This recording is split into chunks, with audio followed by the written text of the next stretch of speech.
500 ஆண்டுகள் கழித்து 2026 உருவாகும் இரட்டை ராஜயோகம். இந்த 3 ராசிக்காரர்களுக்கு டபுள் ஜாக்பாட் அடிக்க போகுதுங்க. ஜோதிடத்தின்படி நவகிரகங்கள் ஒரு குறிப்பிட்ட கால இடைவெளியில் ராசியை மாற்றுவதோடு மற்ற கிரகங்களோடு ஒன்றிணைந்து சுப மற்றும் அபசுப யோகங்களை உருவாக்கி மனித வாழ்க்கையில் மிகப்பெரிய தாக்கத்தை ஏற்படுத்தும். சில சமயங்களில் சில கிரகங்களின் திசைகள் மற்றும் செயற்கையால் உருவாகும் யோகங்கள் பல ஆண்டுகள் கழித்து உருவாகும். அந்த வகையில் 2026 ஆண்டு பல மங்களகரமான ராஜயோகங்கள் உருவாகியிருக்கு. இதில் தேவர்களின் குருவாக கருதப்படும் குரு பகவான் 2026 ஆண்டில் தனது உச்ச ராசியான கடகராசிக்குள் நுழைந்து ஹன்ஸ் ராஜயோகத்தை உருவாக்கியிருக்கிறார்.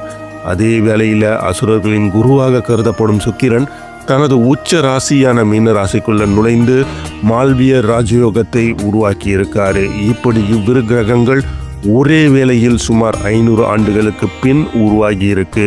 இந்த யோகங்களின் தாக்கம் அனைத்து ராசிக்காரர்கள் வாழ்க்கையிலேயும் காணப்படும். சில ராசிக்காரர்களுக்கு அதிர்ஷ்டம் பிரகாசிப்பதோடு நல்ல புகழையும் சேமிப்பையும் இந்த மாற்றம் பெற்றுக் கொடுக்கும். மேலும் வெளிநாடு செல்வதற்கான வாய்ப்புகள் கிடைக்கும். மனதில் சந்தோஷம் பெருகும். இப்பொழுது 2026 உருவாகும் ஹன்ஸ் மற்றும் மால்விய ராஜயோகத்தால் அதிர்ஷ்டம் பெறும் ராசிகள் யார் யார் என்றதை இந்த காணொலியில் நம்ம முழுவதுமாக பார்ப்போம். முதலாவதாக பார்த்தீங்கன்னா மகரம்.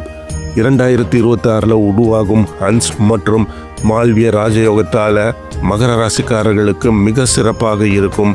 அதுவும் 7வது வீட்டில் ஹன்ஸ் ராஜயோகமும் 3வது வீட்டில் மால்விய ராஜயோகமும் உருவாகியிருக்கு. இதன் விளைவாக வருமானத்தில் உயர்வு ஏற்படும். முதலீடுகளில் இருந்து வந்த நல்ல லாபம் கிடைக்கும். திருமணமானவர்களோட வாழ்க்கையில் மகிழ்ச்சி அதிகரிக்கும். வாழ்க்கை துணையுடன் நல்ல முன்னேற்றத்தை காண்பார்கள். திருமணமாகாதவர்களுக்கு நல்ல வரன் கிடைக்கும். தொழிலில் நல்ல முன்னேற்றத்திற்கான வாய்ப்புகள் கிடைக்கும். சமுதாயத்தில் இவர்களுடைய மதிப்பு மரியாதையும் அதிகரிக்கும்.